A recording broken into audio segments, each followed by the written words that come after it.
ଦୁଇଟା ଟିମ୍ ନେଇକରି ଆମେ ଚଢ଼ଉ କରିଥିଲୁ।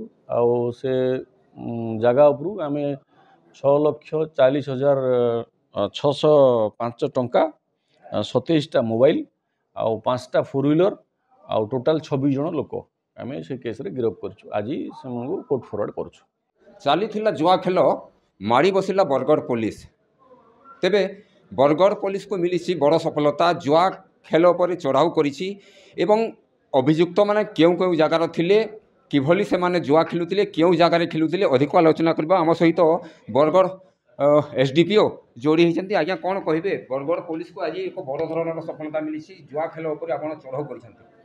ଗତକାଲି ଇଭିନିଂରେ SP ସାହୁଙ୍କ ପାଖରେ ଗୋଟେ ଇନଫର୍ମେସନ୍ ପହଞ୍ଚିଥିଲା ଯେ ମଙ୍ଗଳମ ପ୍ୟାଲେସ୍ ଯେଉଁଟା ଭଟଲି ଛକରେ ଅଛି ହୋଟେଲ, ସେଠି ଜୁଆ ଖେଳ ଚାଲିଛି। ଏ ଖବର ସାହୁଙ୍କ ପାଖକୁ ଆସିଲା ପରେ ଆମର ଦୁଇଟା ଟିମ୍ ହେଇଥିଲା। ଗୋଟେ ଟିମ୍ SDPO ମାନେ ମୁଁ ଲିଡ଼୍ କରୁଥିଲି, ଆଉ ଗୋଟେ ଟିମ୍ ଆମର additional SP Saurabh ଓତା sir lead କରୁଥିଲେ। ଦୁଇଟା ଟିମ୍ ନେଇକରି ଆମେ ଚଢ଼ଉ କରିଥିଲୁ। ଆଉ ସେ ଜାଗା ଉପରୁ ଆମେ 6,40,605 ଟଙ୍କା 27ଟା ମୋବାଇଲ ଆଉ 5ଟା ଫୋର୍ ହ୍ୱିଲର ଆଉ ଟୋଟାଲ 26 ଜଣ ଲୋକ ଆମେ ସେ କେସ୍ରେ ଗିରଫ କରିଛୁ। ଆଜି ସେମାନଙ୍କୁ କୋର୍ଟ ଫରୱାର୍ଡ କରୁଛୁ। ଅଭିଯୁକ୍ତ ମାନେ କେଉଁଠିକାର କ'ଣ କହିବେ? ଅଭିଯୁକ୍ତ ମାନେ ସମସ୍ତେ ହେଉଛନ୍ତି 25 ଜଣ ଯାକ ହେଉଛନ୍ତି ଛତିଶଗଡ଼ର, ଆଉ ହୋଟେଲ ମ୍ୟାନେଜର ହେଉଛନ୍ତି ଆମର ଏ ଲୋକାଲ। ଯେହେତୁ ଏତେ ବଡ଼ ଜୁଆ ଖେଳ ଉପରେ ଚଢ଼ାଉ କରିଛନ୍ତି, ବଡ଼ ସଫଳତା ସାଉଁଟିଛି ବରଗଡ଼ ପୋଲିସ।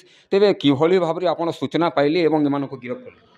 ସୂଚନା ତ ସାହୁଙ୍କ ପାଖରେ ପହଞ୍ଚିଥିଲା, ବାକି ସେଇଟା ଡିସକ୍ଲୋଜ୍ କରିହେବନି। ନିହାତି ଭାବରେ ବରଗଡ଼ ପୋଲିସକୁ ଆମେ କହିପାରିବା ବଡ଼ ସଫଳତା ମିଳିଛି। କିନ୍ତୁ ଆଗକୁ ବରଗଡ଼ ପୋଲିସର ପଦକ୍ଷେପ କିଭଳି ରହିବ ଜୁଆ ଖେଳ ଉପରେ, ବିଭିନ୍ନ ଚୋରି ଡକାୟତି ଉପରେ ରୋକିବା ପାଇଁ? ନାଇଁ, ଆମର ସ୍ପେଶାଲ ସ୍କ୍ୱାଡ୍ ଆକ୍ଟିଭ୍ ଅଛି, ସାହୁଙ୍କ ନିର୍ଦ୍ଦେଶରେ କାମ କରୁଛି। ଯେଉଁ ଜାଗାରେ ବି ଆମେ ଇନଫର୍ମେସନ୍ ପାଇବୁ କିଛି ଇଲିଗାଲ ହେଉଛି ବୋଲି ତୁରନ୍ତ ଆକ୍ସନ୍ ନେବୁ। ଯେଉଁ ଗାଡ଼ିମାନଙ୍କୁ ବରାମଦ କରିଛି ବରଗଡ଼ ଟାଉନ ପୋଲିସ ଆଣିକି ନିଜ ଥାନା ପରିସରରେ ରଖିଛି, ସେଥିରେ କଂଗ୍ରେସ ଅଧ୍ୟକ୍ଷ ଛତିଶଗଡ଼ ଲେଖା ହେଇଛି। ଏଥିରେ ରାଜନୀତିର ଉଦ୍ଦେଶ୍ୟ ରହିଛି କି?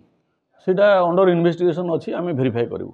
ଶୁଣୁଥିଲେ ଏଥିଲେ Bargarh town SP town SDPO ଯିଏକି ଜୁଆ ଖେଳ ଉପରେ ଯେଉଁ ଚଢ଼ାଉ କରାଯାଇଛି ତାକୁ ନେଇ ନିଜର ପ୍ରତିକ୍ରିୟା ରଖିଥିଲେ। ବରଗଡ଼ ଟାଉନ ଥାନାରୁ କ୍ୟାମେରା ପର୍ସନ ସାଗରଙ୍କ ସହିତ ଆନନ୍ଦ ମହାପାତ୍ର, ପ୍ରତିଦିନ TV।